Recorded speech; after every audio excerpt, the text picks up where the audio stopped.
नवाडी प्रखंड के विनोद बिहारी महतो स्टेडियम में हर साल की भांति इस साल भी आयोजित टूसू महोत्सव के इस कार्यक्रम कर शुभ अवसर मन आटल जुटल सबे माय मौसी दीदी काकी जेठी सब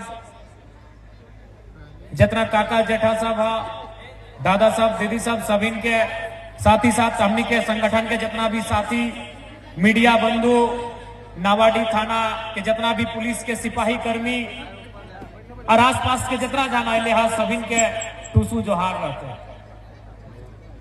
आज सबसे पहले तोहनी के धन्यवाद दिए चाहिए कि आज हमनी कर विशेषकर इस डुमरी विधानसभा से लगभग हमारे 1 बछर पूरा भय गए, लेकिन आज एक से पहले भी बहुत सारा लीडर हलथिन और हमनी के बाद भी बहुत सारा लीडर अबथिन, लेकिन इस बात के तो माने है तो कि जब से जराम महतो विधायक बन के आयल हो कभी तोहनी के इटा ई भाव ना भेलो कि विधायक में और जनता में कोई अंतर भेलो हो। तोहनी हमरा हमेशा अपन बीच पायला अपन जैसन पायला और कभी तोहनी के इटा अंतर ना लागल हो कि विधायक जी हमनी के बड़ लोग लगे। एक से पहले चुनाव भरे लोग नेता और जनता के रिश्ता रहा है। जैसी चुनाव खत्म हो जाए नेता चुनाव जीत जाए वो बड़ो बड़ो महल में बड़ो बड़ो घरे और बड़ो बड़ो लोग से उठे बैठे लगा है, लेकिन आज धर्म महतो के साल भर बीतल बाद भी तोहनी के कभी इस बात के आभास न भेलो कि हमार में तोहनी में कोई अंतर हो। आज तोहनी कर सेवा में हम इतना मगन भय गलियो, आज जनता कर सेवा में हम इतना मगन भय गलियो कि हमारे घर द्वार कहाँ हो की स्थिति में हम सब भूल गलियो। तोहनी मोबाइल में देखबे करे थवा हमार दादी के पहला शिकायत, जब भी घर जाए दादी पहला शिकायत लेके दूरिये खड़ा हो जाए कि कम से कम अपन घर द्वार भी देख।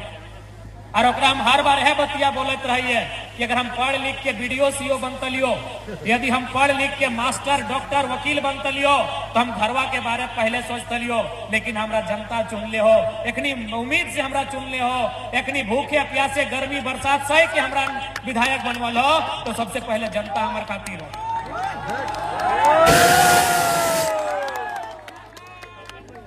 आज कोई नेता कैसनो रहे कम से कम ओकर वो दुनिया दिने वो कहीं रहे राती कम से कम अपन घरे जाए, ओकर घर द्वार ओकर माय रहे बाप रहे भाई रहे भौजाई रहे अगर बिहार शादी है तो पत्नी है बच्चा है, लेकिन तोहनी जाना है कि जराम महतो आज किस हाल में रहो कहाँ रहो तो तोहनी से छुपल ना हो।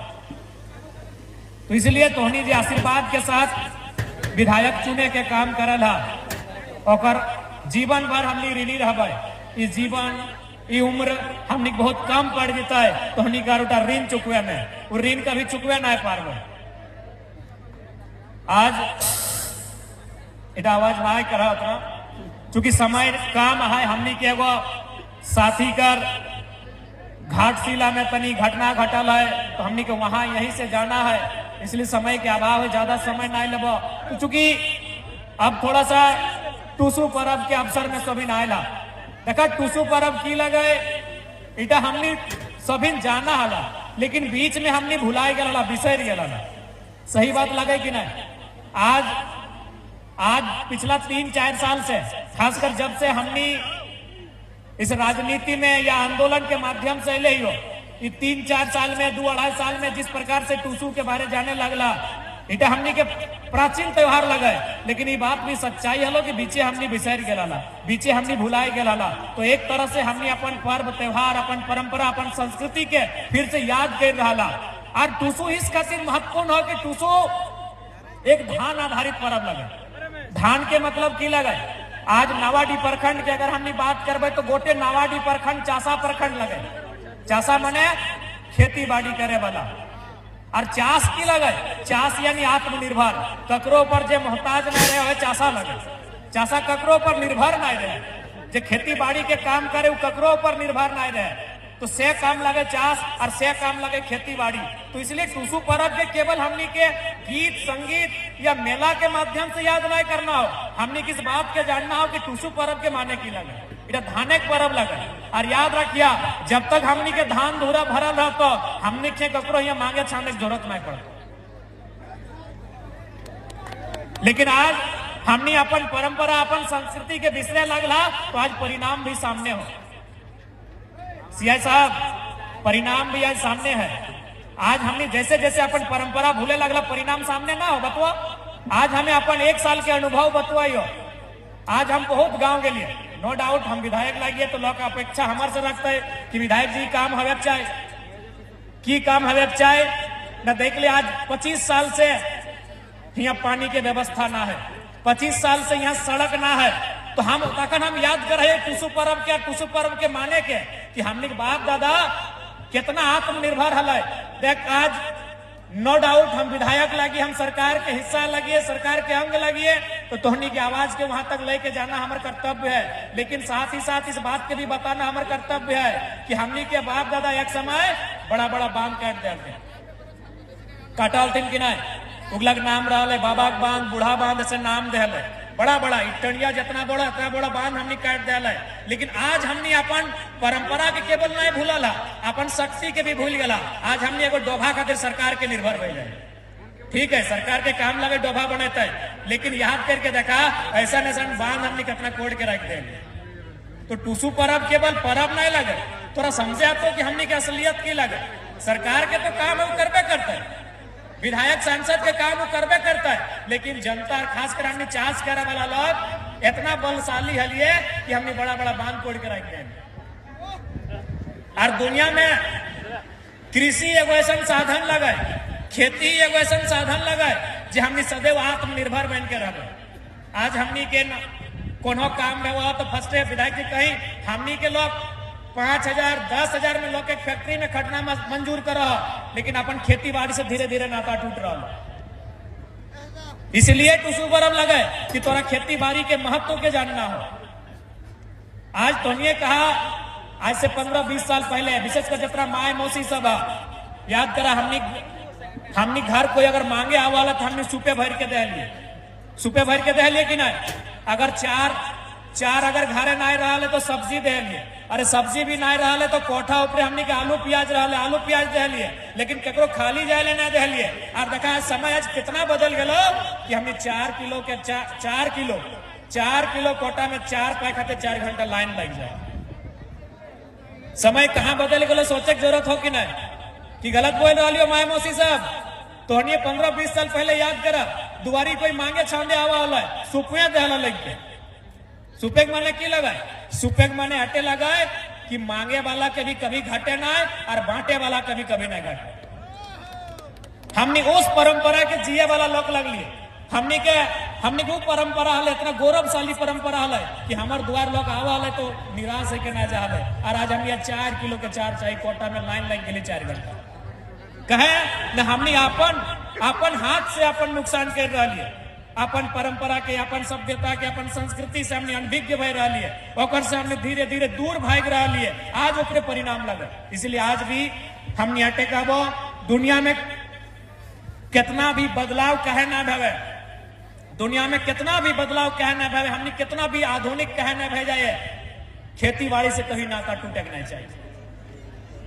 ये टुसु पर्व हटे लगे, धान के पर्व लगे, इधर हमने 1 महीना उमंग के साथ मनवे के खतरे काम कर रही है। जब अगहन महीना में हमने धान मर के मैस के खत्म कर ली है तो 1 महीना हमने टुसु पर्व तरह तरह के गीत संगीत के माध्यम से मनवे के काम कर रही है। और एक बात तो स्पष्ट बोलबो, धान अर्जे वाला से पुण्य के काम कोई नहीं करा है। आज हमने धीरे धीरे एकदम सब सिलाई गल तो नौतन अभी तो नौतन भोजी गिला गला तो एकनी का तो गोबर गमक दे रहा लो काम गिला हमने करबो ना। तो बताओ परलय के निशानी दे रहा थोड़ा ना। तो इसलिए धान अर्जे वाला से दुनिया में कोई पुण्य के काम नहीं करो। एक छोटा सा उदाहरण हम बार बार देते रहिए कि धान अर्जे वाला, क्योंकि आज हमने के गर्व करना है तो जाने तो ना कि धान अर्जे से कितना पुण्य है, धान अर्जे से कितना धर्म के काम हुआ है। क्योंकि हमने अपन असलियत के नए जाने चलती आज हमने खेती बाड़ी से दूर भय रहा है, धान अर्जे से दूर भय रहा है। आज हमने चाहे गंगा जो, चाहे काशी जो, चाहे मक्का जो, चाहे मदीना जो, कहीं जो, सबसे ज्यादा अगर पुण्य के काम कहीं हो, सबसे ज्यादा धर्म तोरा कहीं मिलतो तो खेतवे में मिलतो। कैसे मिलतो सेटो हम बताए दे, बूझ ले। सबसे पहले हमने के धान पाका है,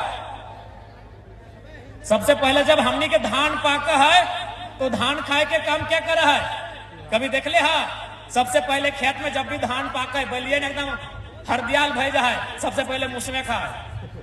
तो हमने गर्जल सबसे पहले क्या कहा है? मूसा कहा है, गोटे घर गुस्ती खा है। तो बताओ हमने के दुआ देता है कि नहीं कि किसान जैसने रहिए पर घर गुस्ती आबाद रहे, खुशहाल रहे, हटे ना पुण्य के काम लगे। जब धनवा के काट के हमने मुड़िया लाद के, जब धनवा के काट के मुड़िया लाद के आना है तो देखिए 2-4 को बाइल झेर जाए। तो बलिया जब झेर जाए तो क्या खाए? चेरे चिनगिनी खाए।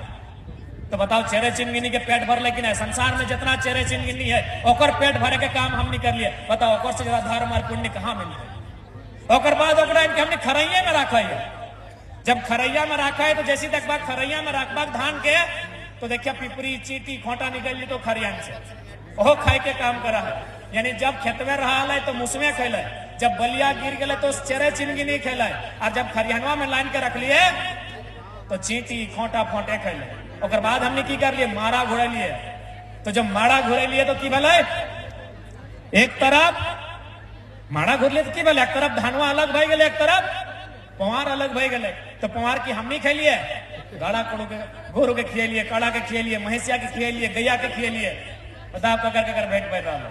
और बाद धनवा के हमने कुटेलिए, भूसा अलग भई गए, भूसो के हमने खेलिए, हमने नहीं खेलिए, फिर गोरू काड़ा खेलिए।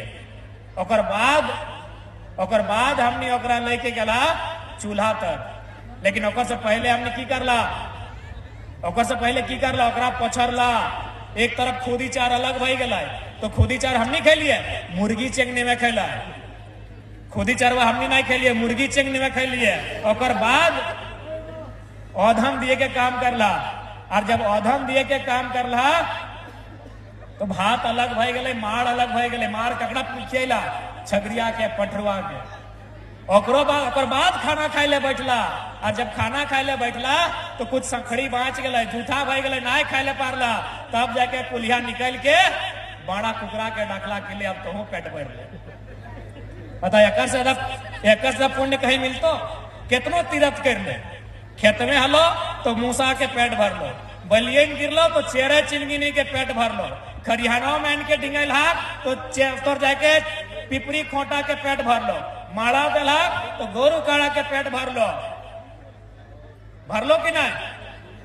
और जब पहुंचर के आधा अलग कर दिला तो ककर पेट भर ले? मुर्गिया के, चेंगनवा के।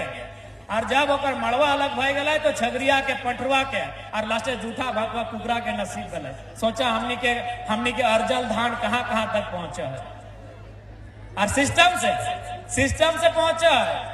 ऐसा नहीं कि फिर जे खेत में हो सैटा तोड़ जाए के छगरिया में खेतो, छगरिया खेत में नहीं खेतो, ओकर राखल है कि तो भाई जखन घर है के माड़ बनतो सैटे में तो राखो। तो हमने अर्जल धान कहाँ तक पहुंचा है, किस प्रकार से पहुंचा है, कितना लोग लाभ ले, बताओ एक से पुण्य कहीं मिलतो? इसलिए आज टुसु पर्व के मतलब लगो धान, और धान अगर हो तो अभिमान हो। पहले बोला थी 2-4 गो, पहले जब बिहार शादी भवा ले ना तो कहले हम घर गोबरा गढ़वा देख के बेटिया दे देली। गोबरा के गढ़ा जो गोबर गढ़वा देख के बेटिया दे देली, घर बिटवेन देख के दे देली। तो आज उस परंपरा के फिर से जीवंत करे तो कहे कि जैसे जैसे समय बढ़तो संख्या भी बढ़तो, और सबके जीविका उपार्जन के लिए अगर दुनिया में कोई साधन हो तो एकमात्र साधन हो खेती बाड़ी। इसलिए टुसु पर्व के माध्यम से संदेश लात होने कि अपन खेती बाड़ी के भी सुरक्षित रखना हो, अपन खेत खरिहान के सुरक्षित रखना हो, और आने वाला पीढ़ी के खेती बाड़ी के, चाष के, धान अर्जे के महत्व के बताना हो, समझाना हो कि सृष्टि अगर आगे बढ़तो तो खातिर